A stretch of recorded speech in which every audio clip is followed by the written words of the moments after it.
numbers, drugs, violence. That's the penitentiary. That's CDC.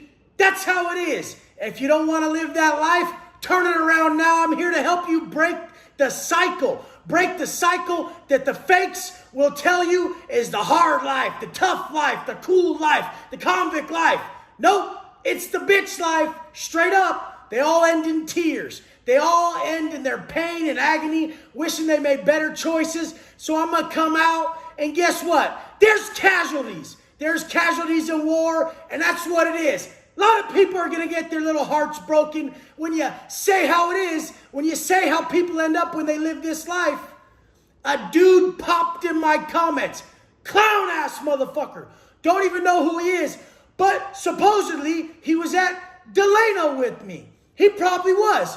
Because in the comments, he said, hey, Wes, why don't you talk about that time at Delano when you lost your mind off that white and started saying how there was 30 cops in the bubble and you were on just savage mode, losing your mind. Check it out, homie. A beast doesn't know he's a beast. And the closer a man gets to being a beast, the less he knows it. I told that story. That story's been told, but baby girl wasn't listening. Just wants to hear what he wants to hear. Check it out. Remember that one. Explanations, friends don't need them. Enemies won't believe them. And the people on here who get the growth, they see the ability to change. They see what it takes. And they are working and riding with me. I love you guys. But yeah, that happened. I was up for 2 weeks on a sick one. Sickie. We call it a sick one. I was on, okay? My people were hitting. That means they were getting the shit. They were getting it in. Under every white boy's bunk, it was stacked. 10 jars of coffee, 10 packs of oatmeal. Everybody was stacked with the essentials, and we were living good. Big old spreads at the end of the work week after we killed our workouts. But absolute power corrupts absolutely. Here comes that white. Here comes a bump. Actually, it started as that Pruno, Mongo, made me a jar of wine. He made me a jar of wine. I sipped it. All of a sudden, took a bump. It was on. We were off to the races. After that, I was on about a 2-month bender, just losing my shit. Me and Southsider Chucky, tall ass, half Asian, half black cat, karate body. That's what you call it in the pen. You call it the karate body when someone's straight ripped. Ripped. Chucky was ripped. He was on dope most of the time. Been down a minute. But I don't hold it against people. Most of the best people I know in business, in life, in fitness, they had their times with dope. They were committed to the wrong thing until they flipped that addictive behavior in a positive manner and became addicted to good things that furthered their life, that pushed them forward. I'm addicted to progress now. Addicted to progress. So I came over to Chucky's one day. Every Tuesday, they would call out the UAs.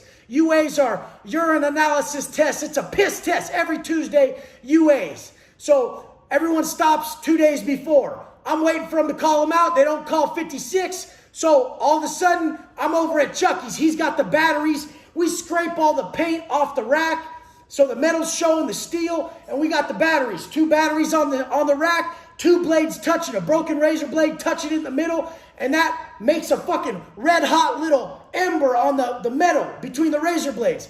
Now we get the wick, we're lighting the wick, we make a candle with the soda can and some baby oil, and we're off to the race. And we got some foil, even tin foil in the pen costs $20 for a big strip. $20, big strip of tin foil. And guess what? We're dumb fucks. We're making like a boat out of it, like a V, and we're filling it with dope, and we got the fucking straw, and we're smoking speed. We're literally getting lit in prison where we don't have nowhere to go. Worse shit. Guess what? Guess what? If you don't get used to being bored out here and avoiding vices out here when you're bored, you're going to be stuck in a building with 200 people who have the same addictions, and it's all there. It's all around you. You have to learn now that when you're bored is when your vices come in. Your weaknesses come in when you don't stick to a non-negotiable program. My program is non-negotiable because it strengthens me. It builds my baseline discipline so that when my weaknesses come, I'm strong enough to say, fuck no, Because I've been disciplined since the moment I woke. I was the worst. That's why I know you can be the best. I was the worst. So that's why I know you can be the best. How far I've come? You're going to smash me if you listen to this. You're going to go way past me. Younger cats picking this up, they're going to kill it in life. Seeking growth in their 20s? I was an idiot.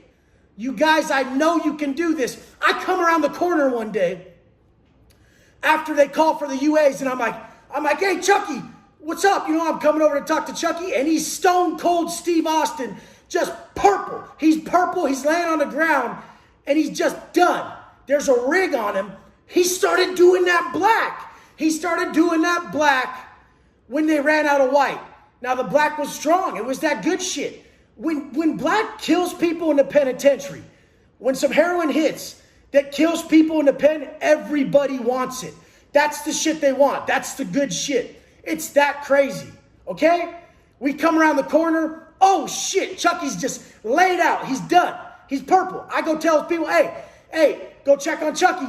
Done. Everyone comes and checks on him. The homies are like, come to every race and like, put your shit away. About 20 minutes later, when everyone puts their stuff up, their phones, everything, now the cops are notified. Hey, someone's done in here. Gonzalez comes in, the head CO that runs that pod 6. He comes in, he's like, oh, this is DOA. This dude's done. This is DOA for sure. Later we find out, they take him on a stretcher. Later we find out they Narcaned him and he lived. He lived. Guess what happened? He hit the other yard and they wanted their money. They wanted their money. Everybody wanted their money from him. You don't even get out of a dope debt in prison. When you die, you don't even get out of it in death. This is the reality of it. And it happens often. People die often of boredom and not finding self-respect through a program, not finding self-love through a program. That shit's earned daily. Your self-love, your self-respect is an exact exchange to how much you put into yourself today to earn your self-respect and earn your self-love through a process that only your conscience is telling you. Hey, Wes, get up earlier. Hey, Wes, go harder in that workout. Hey, Wes, you shouldn't eat that. When you start on those simple guidelines and then just learn to remove all vices, trust me, I'll change your life with this. And then you come to people like myself and we heighten the variables. We give you more detail. Now we work into mindset training. Once we got the daily program on autopilot, now we go into the deep stuff, the mindset training, the way we're thinking. And now we just can't be stopped. We're living internally and creating the external world, manifesting the external world in the exact exchange of what we see, our vision at its greatest degree. This is how it's done. How do I know? Because I did it. All by changing my perspective and changing my mind.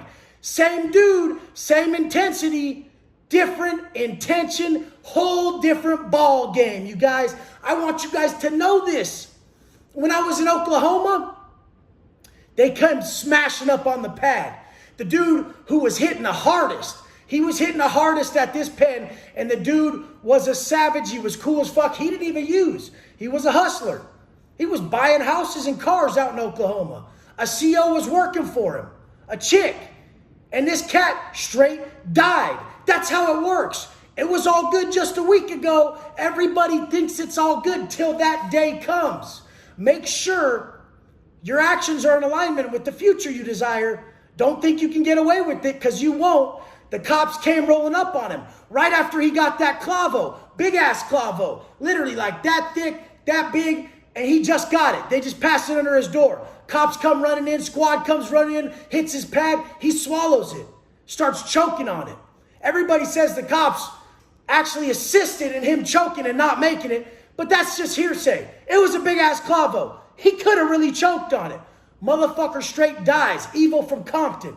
Good dude. Everybody who was out there at this time knows him. He was solid. He was a good dude. But now I've flipped everything. Are you a good dude if you sell drugs to anybody? That's somebody's kid. I don't want nobody selling drugs to my little baby Wolf. That's my dude. Nobody's selling drugs to him. So what is this? How do we think we're going to get a positive outcome with negative? How do we think we're going to get this positive outcome with negative actions? You're throwing somebody's son, somebody's daughter under the bus for your financial gain. That's not how it works. We live from abundance now. We do what we want done to us in all ways. I fucking start to feel like shit if I think bad now. It's the same pain as when I used to act bad. That's when you know you've leveled up. It's what it's all about in the pen. It's numbers. It's drugs. It's violence. You guys gotta stay on this path that I'm preaching. It will work for you. It's difficult, but what's difficult in this life is best for us. When you live hard, life is easy.